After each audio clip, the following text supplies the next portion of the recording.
ETV YouTube channels లో మీ వ్యాపార ప్రకటనల కోసం ఈ నంబర్కి కాల్ చేయండి.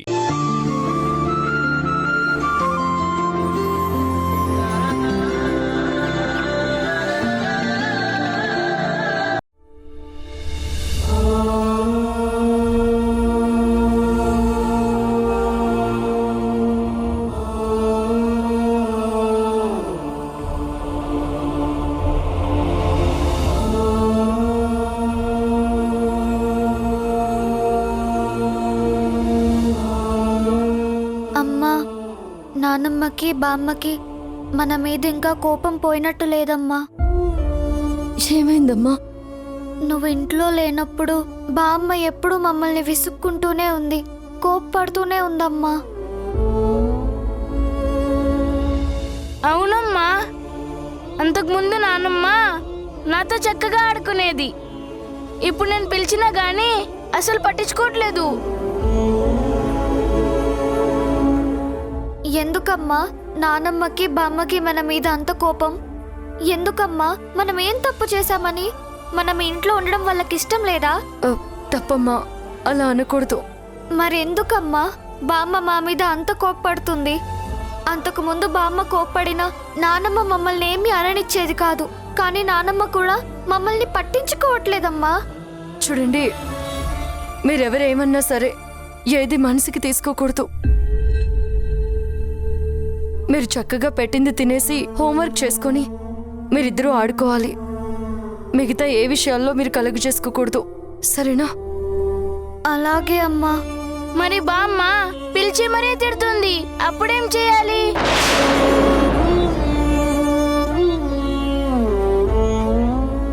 తిట్టినా సరే మీరేం మాట్లాడడానికి వీల్లేదు. అక్కడి నుంచి వెళ్ళిపోవాలి, సరేనా? అర్థమైందా? అలాగే అమ్మా. అలాగే అమ్మా. సరే, మీరిద్దరు బయటికి వెళ్ళి ఆడుకోండి, వెళ్ళండి.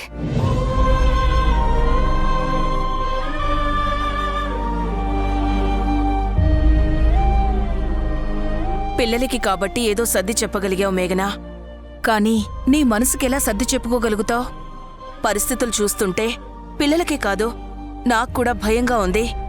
ఏ క్షణంలో ఏం జరుగుతుందో, ఎలాంటి వార్తలు వినాల్సొస్తుందో, ఎలాంటి మాటలు పడాల్సొస్తుందోనని ప్రతి క్షణం టెన్షన్గానే ఉంది మేఘనా. లేదు పిన్ని, జీవితం ఇన్ని మలుపులు తిరుగుతుందని నేను కల్లో కూడా ఊహించలేదు. రోజులు గడిచే కొద్దే సమస్యలు తగ్గిపోతాయి, కానీ రోజులు గడుస్తున్న కొద్దే ఎక్కడి సమస్యలు పెరుగుతున్నాయి. ఇది చిలికి చిలికి గాలి వనలా మారి చివరికి ఏమవుతుందో అర్థం కావడం లేదు పిన్ని. బాధపడకమ్మా, రోజులెప్పుడూ ఒకేలా ఉండవు కదా. ఏమో, మనం ఇది పెద్ద సమస్య అనుకుంది కూడా ఒక్కోసారి చాలా తేలిగ్గా వెళ్ళిపోవచ్చు. ఒక్కోసారి చాలా చిన్నదే కదా అనుకుంది కూడా పెద్ద సమస్యగా మారొచ్చు. రేపు ఏం జరుగుతుంది అనేది మన చేతిలో లేనప్పుడు దాని గురించి మనం బాధపడ్డం, భయపడ్డం అనవసరం అమ్మా. ఏది అలా జరగాలి అంటే అలా జరుగుతుంది. జీవితంలో ఇంతకంటే పెద్ద పెద్ద ఎదురు దెబ్బలే తిన్నదానివి. ఇలాంటి సమస్యలు ఎదుర్కోవడం పెద్ద కష్టమేం కాదులే, ఓపికతో ఉండు. ఏమో పిన్ని, నా మనసు ఎందుకో కీడు శంకిస్తుంది. ఈ ఇంట్లో ఏదో పెద్ద సంఘటన జరగబోతుందేమో అనిపిస్తుంది. మళ్ళీ నా జీవితం ఊహించలేని మార్పులకి గురవుతుందేమోనని నాకు భయంగా ఉంది పిన్ని. ఎందుకలా అనుకుంటున్నావు? నందు ఇంటికొస్తే అన్ని సమస్యలు పరిష్కారం అవుతాయి. నందు వచ్చాకే అసలు సమస్యలు మొదలవుతాయి పిన్ని. అదేంటి మేఘనా? అవును పిన్ని, నందు తిరిగొచ్చాక ఇదివరకట్లా ఉండడు, మారిపోతుంది. ఇల్లంతా మారిపోతుంది. అందరి ఆలోచనలు మారిపోతాయి, అందరి ప్రయారిటీలు మారిపోతాయి. ఆ మార్పు ఈ ఇంట్లో ఆల్రెడీ మొదలైంది పిన్ని. మేఘనా, ఈ కేసు నుంచి నందుని నువ్వే బయటకు తీసుకొస్తున్నావు. ఏమో, జైలు నుంచి ఇంటికొచ్చాక బహుశా అతనిలో మార్పు రావచ్చేమో. నిన్ను అంతగా ప్రేమించిన మనిషి నిన్ను ఆ మాత్రం అర్థం చేసుకోలేడా? ప్రేమలో ఒకరి మీద ఒకరికి కోపాలుంటాయేమో కాని ద్వేషాలుండవు మేఘనా. నేను ఆ నమ్మకంతోనే బ్రతుకుతున్నాను పిన్ని. రేపటి జీవితం బాగుంటుందనే నమ్మకం గనుక లేకపోతే మనిషి బ్రతుకు చాలా భారం అవుతుందేమో అనిపిస్తుంది. జీవితంలో ఎదురు దెబ్బలు తిన్న ప్రతిసారి రాబోయే కాలం పాత జ్ఞాపకాలని, పాత గాయాలని మర్చిపోయేలా చేస్తుందనే ఒక చిన్న నమ్మకమే ఇంత దూరం నన్ను, నా పిల్లల్ని నడిపించింది. చూద్దాం, ఇక ముందు కూడా అలా మంచి రోజులు వస్తాయనే నమ్మకంతో బ్రతుకు నేర్చుకుంటూ వెళ్తాను.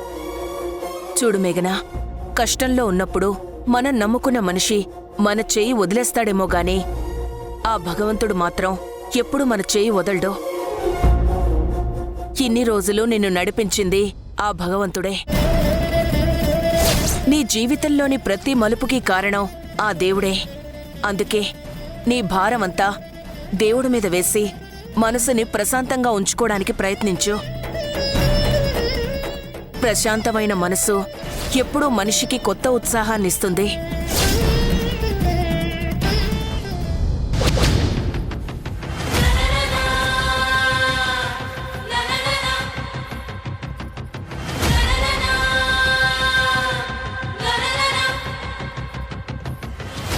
నందు మీద ఉన్న కేసుని కొట్టేయకుండా, అతను నిర్దోషి అని బయటపడకుండా తన మీద ఎలాగైనా సరే తిరుగుబోతు అనే ముద్ర వేయించాలి. ఫైన్ కట్టి కోర్టు నుంచి బయటపడాలి. అలా జరగాలి అంటే మంచి లాయర్ కావాలి. మేడం, లాయర్లకి కొదవేంటి మేడం? ఒక్కసారి గూగుల్లో సెర్చ్ చేశారు అంటే బోలెడంతమంది లాయర్లు దొరుకుతారు. మనమిచ్చే ఫీజును బట్టి తిమ్మిని బమ్మిని చేయగలిగిన సమర్థవంతమైన లాయర్లు చాలా మంది ఉన్నారు.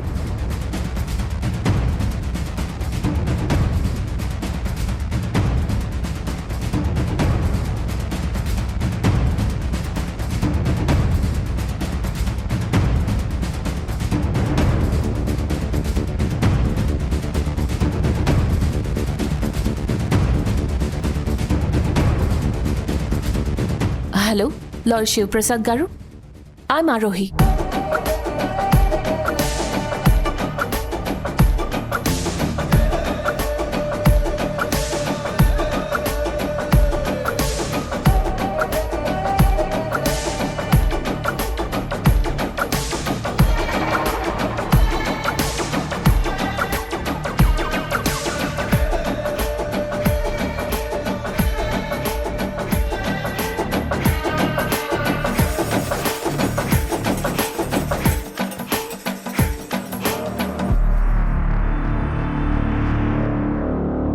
ఏమైంది మేడం?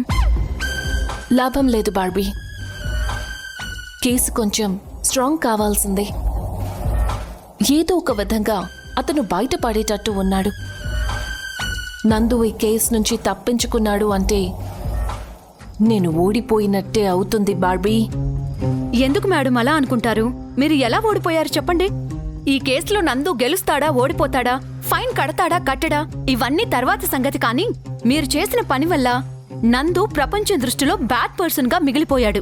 అందరి దృష్టిలో ఇప్పుడు తను ఒక తిరుగుబోతు, వ్యభిచారం కేసులో పట్టుబడిన ఒక నిందితుడు. ఇది చాలు కదా మేడం మీరు సక్సెస్ అనడానికి. ఇప్పటికే వాళ్ళకి జరగాల్సిన డ్యామేజ్ అంతా జరిగిపోయింది. మేఘన్కి నందుకి మధ్య కావలసినంత గ్యాప్ క్రియేట్ అయింది. అసలు మీరు వేసిన ప్లాన్ మామూలు ప్లానా చెప్పండి? భార్య చేత భర్తని పట్టించటం.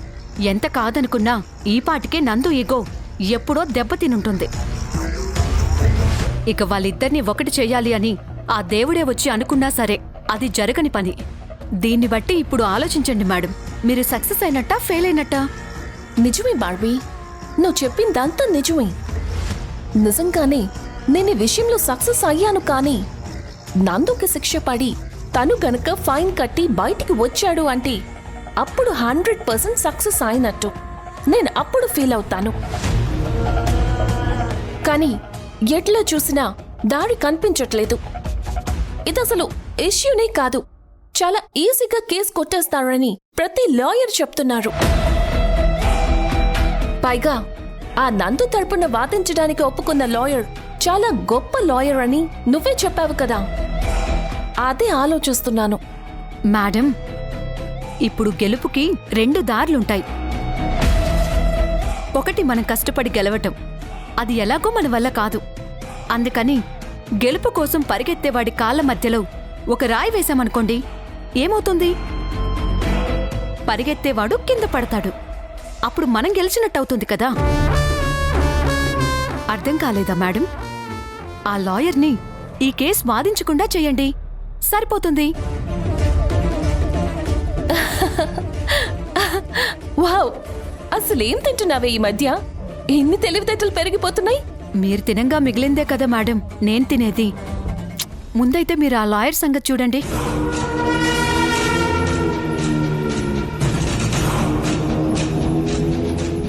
చూస్తా. ఏ మనిషికైనా ఎక్కడో ఒక చోట ఒక వీక్నెస్ అనేది తప్పకుండా ఉంటుంది. ఆ లాయర్ వీక్నెస్ ఏంటో పట్టుకుంటాను.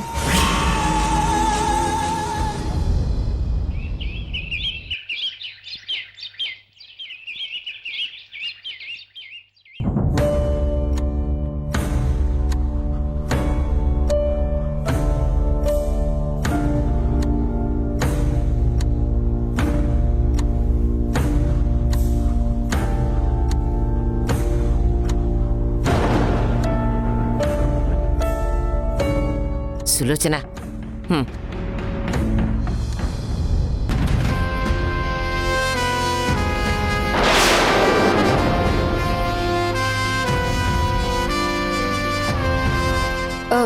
గురు, ఏంటిదినా? బయటికి వెళ్ళాలి. నాకు తోడుగా వస్తావా? వస్తాను వదినా. పదో. రేయ్, ఎక్కడికి రా? అదే వదినతో పాటు బయటికి వెళ్తున్నాను. అదే ఎక్కడికి అని అడుగుతున్నాను. అది నందుని కోర్టుకి తీసుకువెళ్తున్నారు, అందుకే కోర్టుకి వెళ్తున్నాను. గురుని తోడుగా రమ్మన్నాను. ఇప్పుడు నువ్వు అక్కడికెళ్ళి ఏం చేస్తావంట? అదేంటత్తయ్య, కోర్టు హియరింగ్కి నేను వెళ్లకుండా ఎలా? చెప్పానుగా, నువ్వు వెళ్ళి చేసేదేమీ లేదని. అసలు వాడు నిన్ను చూడ్డానికి ఇష్టపడకపోతుంటే వాణ్ణి ఇంకొంచెం ఇరిటేట్ చేయడం తప్ప అక్కడ నువ్వు చేసేది మాత్రం ఏముంది? ఆయన ఇరిటేట్ అయినా సరే నేను అక్కడికి వెళ్ళాలి. అక్కడ ఏం జరుగుతుందో తెలుసుకోవాలి. ఆ లాయర్తో ఆల్రెడీ మాట్లాడాను. లాయర్కి ఏదైనా ఇన్ఫర్మేషన్ ఇవ్వాలన్నా, ఆయనకి ఏదైనా సహాయం అవసరమైనా నేను లేకపోతే ఎలా అత్తయ్య? అంటే ఏంటే? ఆ లాయర్ నీ వల్ల ఒప్పుకున్నాడు, నువ్వు ఒప్పించావు అని మా దగ్గర గొప్పలు చెప్తున్నావా? గొప్పలు? అయ్యో అదేం కాదు బామ్మ. మరి లేకపోతే ఏంటే? ఒక పక్క నిన్ను చూస్తేనే వాడికి అరికాలి మంట నడినెత్తికెక్కుతుంది. అలాంటిది ఇప్పుడు నువ్వు పోయి వాడికి కనిపించావే అనుకో, వెంటనే వాడు చెయ్యని తప్పును కూడా చేశాను అని ఒప్పుకొని శిక్ష తన మీద వేసుకుంటాడు. వద్దు మేఘనా, నువ్వేం వెళ్లాల్సిన అవసరం లేదు. ఇప్పుడు నువ్వు వాడికి కనిపించావనుకో, వాడికి నిజంగానే జీవితం మీద విరక్తి కలుగుతుంది. ఆ తప్పు తనే చేశానని నేరం తన మీద వేసుకుంటాడు. నీ మీద కోపంతో వాణ్ణి వాడే శిక్షించుకుంటాడు. నా బిడ్డ నాకు కాకుండా పోతాడు. అత్తయ్య మీరే అలా అంటే ఎలా అత్తయ్య? అమ్మా తల్లి, నేను చెప్తున్నాను కదా, నా మనవణ్ణి మాకు కాస్త దక్కనివ్వు. మమ్మల్ని కాస్త ఊపిరి పీల్చుకోనివ్వు. ప్రతిదానికి తగుదునమ్మా అంటూ నువ్వు మధ్యలో దూరకు. చెయ్యాల్సిందంతా చేసావు కదా, ఇక నువ్వు ఇంతటితో ఆగితే మంచిది. ఏంటి మేఘనా, కోర్టుకు బయలుదేరావా? మరింకా ఇక్కడే నిలబడ్డావే, బయలుదేరు. అమ్మా ఆరోహి, ఇప్పుడు ఈవిడి గారు పోయి అక్కడ చేసేది ఏమీ లేదు. అలా అనవసరంగా పోయి వాడికి ఇంకొంచెం కోపం తెప్పించడం ఎందుకని మేమే వద్దన్నాం. భలేవారు బామ్మగారు, తను వెళ్ళకపోతే ఎలా చెప్పండి? అక్కడ ఆర్గ్యుమెంట్స్ జరిగేటప్పుడు భార్య కూడా పక్కన లేదు అంటే నందు మీద పడిన నింద నిజమవుతుంది. కట్టుకున్న భార్య కనీసం కోర్టుకు రాలేదన్న విషయం 10 మందికి స్ప్రెడ్ అవుతుంది. ఈ మీడియా దాన్ని హైలైట్ చేసి చూపిస్తుంది. అది జడ్జి గారి మీద ఇంప్రెషన్ పడే అవకాశం కూడా ఉంటుంది బామ్మగారు. అంతేనంటావా అమ్మా? అవునా ఆంటీ, ఎటు చూసినా మేఘన అక్కడికి వెళ్లడమే మంచిది. వెళ్ళవే వెళ్ళు. ఎంత దూరం వెళ్తావు? ఇంకాసేపట్లో ఆ లాయర్ నుంచి నీకు ఫోన్ వస్తుంది, అప్పుడు తెలుస్తుంది. సరే, ఆరోహి కూడా చెప్పింది కదా, బయలుదేరు. వావ్, ఈ ఇంట్లో నా వెయిటేజ్ బాగానే పెరిగింది. సరే, నేను వెళ్ళొస్తాను అత్తయ్య.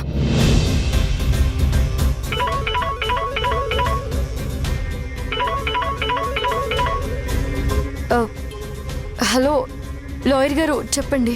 అమ్మా మేఘనా, ఐఎమ్ సారీ అమ్మా. సారీయా? సారీ ఎందుకు చెప్తున్నారు? అదేనమ్మా, నేను ఈ కేసు టేకప్ చేయట్లేదు.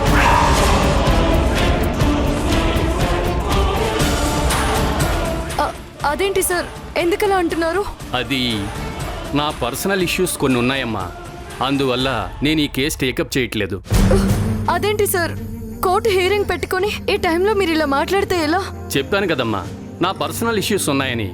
మీరు ఇంకొకరిని చూసుకోండి. I'm sorry. హలో, మనం ఇచ్చిన స్ట్రోక్ ఆ లాయర్ మీద బాగానే పనిచేసింది. కేసు టేకప్ చేయనని చెప్పినట్టున్నాడు. మేఘన ముఖం మాడిపోయింది. ఏమైంది మేఘనా? ఎవరు ఫోన్లో? లాయర్ గారా? అవును, ఆయనే. ఏమంటున్నారు? ఏదో టెన్షన్గా మాట్లాడుతున్నట్టున్నావు.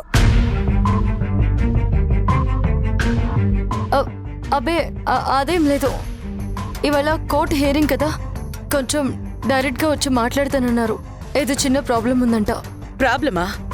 ప్రాబ్లం ఏంటి? ఇప్పుడు వీళ్ళకి ఈ విషయం చెప్పకపోవడమే మంచిది.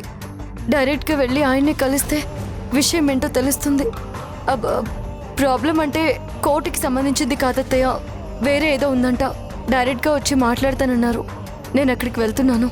గురు, వెళ్దాం పదా. అలాగే వదినా.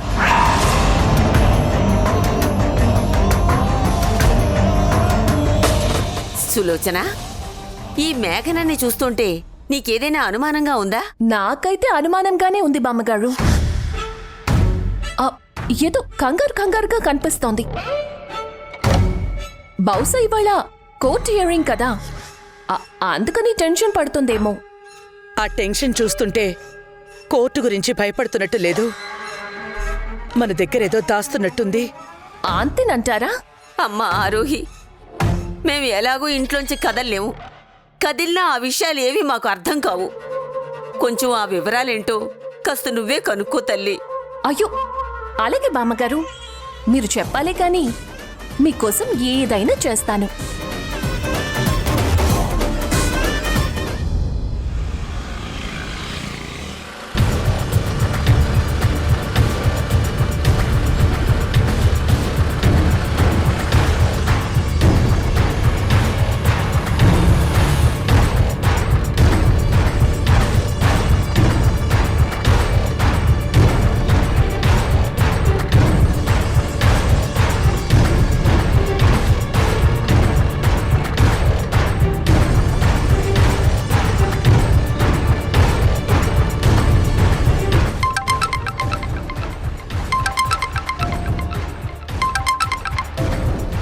హలో, లాయర్ గారు, నేను మీ ఇంటి ముందే ఉన్నానండి.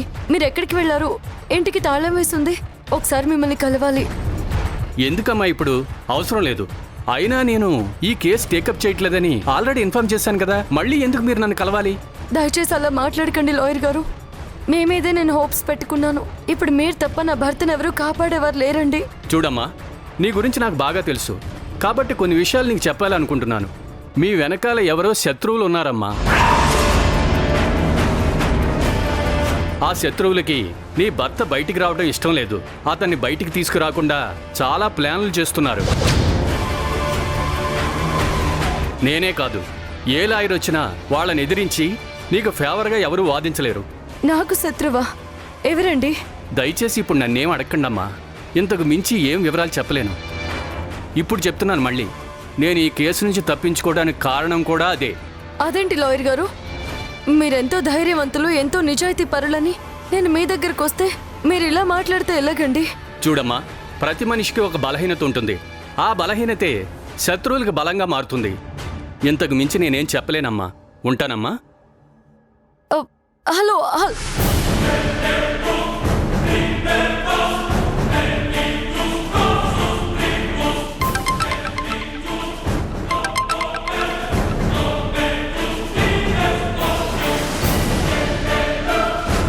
వదినా, ఏమైంది? ఏంటో తెలియదు గురు, ఆయన కాల్ కట్ చేస్తున్నారు. మరి ఇప్పుడు ఎలా వదినా? గురు, నువ్వు ఇటు నుంచి ఇంటికి వెళ్ళు. నేను పోలీస్ స్టేషన్కి వెళ్ళి నందుని కలిసి వస్తాను. నేను కూడా తోడొస్తున్నదినా? వద్దు, నేను చెప్తున్నాను కదా, నువ్వు వెళ్ళు. సరే వదినా.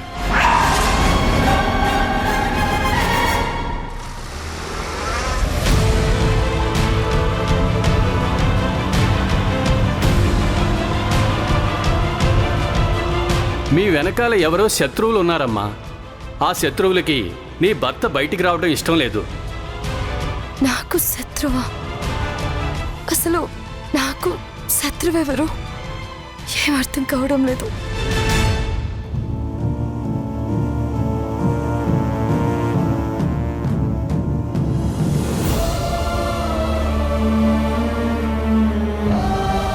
నందు, నువ్వా? నువ్వెందుకు వచ్చావు? అదేంటి నందు అలా అంటావు? నాకు నువ్వు తప్ప ఎవరున్నారు చెప్పు. నువ్వు ఇలా బాధపడుతుంటే నిన్ను బయటికి తీసుకురావడం కోసం నేను నా ప్రయత్నం చేస్తూనే ఉన్నాను. కానీ ఎక్కడికి వెళ్ళినా ఏదో ఒక ఆటంకం జరుగుతోంది నందు. దీని వెనకాల ఏదో బలమైన రీజన్ ఉందని నాకు అనుమానంగా ఉంది. ఆ విషయం నీతో మాట్లాడదామనే వచ్చాను. నిన్ను మించిన బలమైన శక్తి వేరే ఎవ్వరూ లేరు. నందు, నీకు నా మీద కోపం ఉందని నేను అర్థం చేసుకోగలను. కానీ నా మీద కోప్పడినంత మాత్రాన సమస్యలు పరిష్కారం కావు. మనమిద్దరం కలిసి మాట్లాడుకొని అసలు సమస్య ఎక్కడుందో తెలుసుకోవాలి. నిన్నటిదాకా నీ కోసం కోర్టులో కేసు వాదిస్తానన్న లాయర్ ఈ రోజు నేను కేసు వాదించను అని చెప్తున్నాడు. దానికి కారణం అడిగితే ఏదో పర్సనల్ ప్రాబ్లం అంటున్నాడు. మరి పర్సనల్ ప్రాబ్లమ్స్ ఉన్నవాడు ముందెలా ఒప్పుకున్నాడు? ఉన్నట్టుండి కేసు హియరింగ్కి వస్తున్న ఈ టైంలో అర్ధాంతరంగా ఎలా తప్పుకుంటాడు? నేను ఆల్రెడీ ఇంటికి వెళ్ళాను. కనీసం ఆయన ఇంటి ముందున్నాను అని చెప్తున్నా లోపలికి రానివ్వలేదు. అదేమంటే ప్రతి మనిషికి కొన్ని ప్లస్లు కొన్ని మైనస్లు ఉంటాయి అంటున్నారు. అతని మాటలు నాకు అర్థం కావడం లేదు నందు. కానీ ఒకటి మాత్రం చాలా క్లియర్గానే తెలుస్తుంది. అతన్ని ఎవరో ఇన్ఫ్లుయెన్స్ చేశారు లేదా బెదిరించారు. ఈ టైంలో అతన్ని బెదిరించాల్సిన అవసరం ఎవరికి ఉంది? చెప్పు నందు, మనకి తెలిసిన శత్రువులు ఎవరైనా ఉన్నారా? నందు, ఒకవేళ విష్ణువర్ధన్ ఏమైనా ఇలాంటి పనులు చేస్తున్నాడంటావా? చెప్పు నందు, మనకి అతన్ని మించిన శత్రువులు ఎవరున్నారు? నాకు నీకంటే మించిన శత్రువులు ఎవరూ లేరు. నువ్వే నాకు శత్రువువి.